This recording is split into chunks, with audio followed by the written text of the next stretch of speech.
Bij Alterterp is het een groepje van 4 mannen aan de gang met boskonderhoud. Jeroen Spiekhout is een van de deelnemers aan het Zo'n Boske project van de gemeente Opsterlaan. Bedoeld om weer in het werkritme te komen. En het liefst een reguliere baan te krijgen.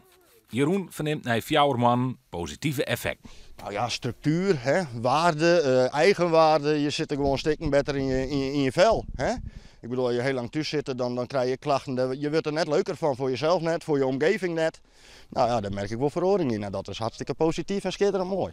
Zo'n 12 mensen, toch als wat oordeel hier mij. Dit is de tweede ploeg die het werk aan de boskut viert. Dat te duur is voor de bosbeheerder. Het mes snijdt je dus aan 2 kanten. Maar hoe wij uiteindelijk de arbeidsmerken dichterbij krijgen kennen, ja, dat is nog een heel project. Dat is meer dan alleen nog maar een 7 bossen project. Want is er wel werk voor deze mensen die deelnemen? Er is zeker werk. Ja, er is zeker werk. Er is meer dan genoeg werk. Ik bedoel, je hebt de oproep van meneer Bonnema van Caparis. Er is werk zat. Maar dat is weer maatwerk. Het moet ik weer meesten wezen die passen in dat werk.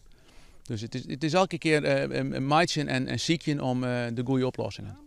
Jeroen had er in elk geval wel vertrouwen in dat hij een baan krijgt. Jazeker. Ik bedoel, daar ga je zelf ook een grote haan in. En als je laat zien dat je werk je willen en een goede instelling had, dan ooit zal er een wezen die jou die kans houdt. Hij zou graag in het greenwerkje willen, maar hij vindt op het stuitijs alles wel goed.